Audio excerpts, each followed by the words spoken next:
What Dr. Cole said yesterday about character. So you can actually, away from what is put on the slide or the board, then you can actually draw from the character of your caregiver or your teacher. Yes, and it made all the difference. I mean, I had this, my teacher, my English teacher, Mrs. Adeyeye. She was brilliant. I mean, she spoke English in the kind of way that you really wanted to speak the language, you know. So, and I loved Mrs. Adeyeye. And then she would say to me, Catherine, because that's my name also, you know, Catherine, I need you to read this with a lot of character. My goodness, think of that. So we lost that with the teaching profession. We did need to get it back. So some of the measures for us were these. I engaged with the Teachers Regulatory Council. We have a Teachers Regulatory Council. It is so low profile. So I said, people don't even know about it. We're going to put you up there. You can stand side by side. The icons of this world, the Bar Association, the Society of Engineers, you produce all of these people. So we're going to make sure that we bring teachers. We said some of the issues in making teaching attractive is really how are they being recruited? Who is going into teaching? In the case of Finland, the top 10% performers in their country are the ones that are recruited for training in the universities that train teachers. Top 10% performers. If you're a laggard, you don't even bother to pick that form to apply to be trained as a teacher. You know your fate already. You know your fate already. The top 10%. America found the basis for their lack of competitiveness, and they are falling behind on the global ranking of school systems. Do you know what they found?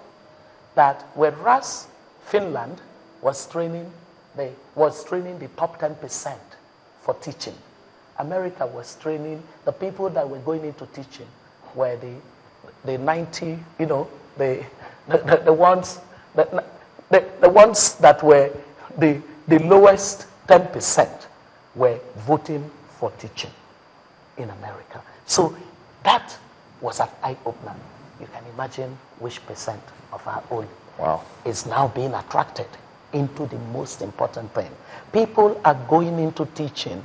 Teaching is a vocation. It's a vocation. You have to love it because it's something where the dignity of a teacher is in being able to, you know, my school principal, the former central bank governor's wife, that is the other Sanusi, the older Sanusi, Chief Sanusi. You know, when Mrs. Sanusi sees me anywhere, she says to people, Catherine, Catherine was my student. You know, she takes such pride in the fact that that's my product. That's what we want to do again. We need to get teachers that are prestigious, that are dignified. So our entry process, because we want to dignify the profession, we want to professionalize teaching. So we had a set of initiatives to do that. And we already started doing that. One of the things we also had for the teaching profession thing was that we asked the Salaries and Wages Commission to do a comparative study on the matter of remuneration of teachers. What requisites in a consolidated form with the different dimensions of it. Because sometimes it's not about the salary for people. It's about many other things that attend to the responsibility you've given them. So the Salaries and Wages Commission, we had a study going on that. And then we put in place an initiative. We said, which is the most critical thing for a teacher? We found that housing. The fact that a teacher is no longer sure that they would have a home of their own was a major stressing factor. We're almost out of time. We are actually. Yeah, we're out of time, but you need to do this. Were there any challenges or failings that the current administration can draw from you? I think that maybe what they could, it's actually a tough question that you asked. I think that in many ways, they are at an advantage if they would say it. I was saying to someone yesterday that this government is missing out on a great advantage.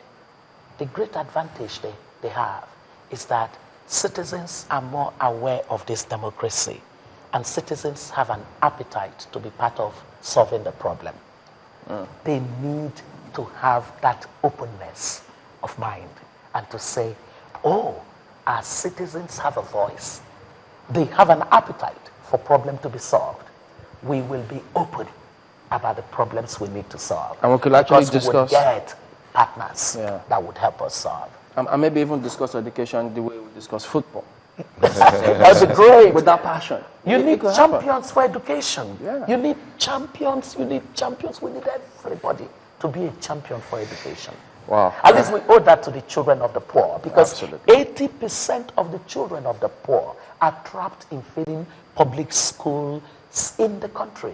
We can't afford that. And it's a terrible seed of lethal social implosion. You don't need that. We can move away from a natural resources-based economy to an economy that is driven by our human capital.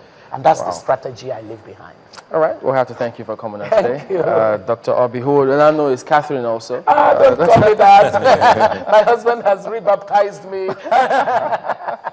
Thank you for coming on this morning.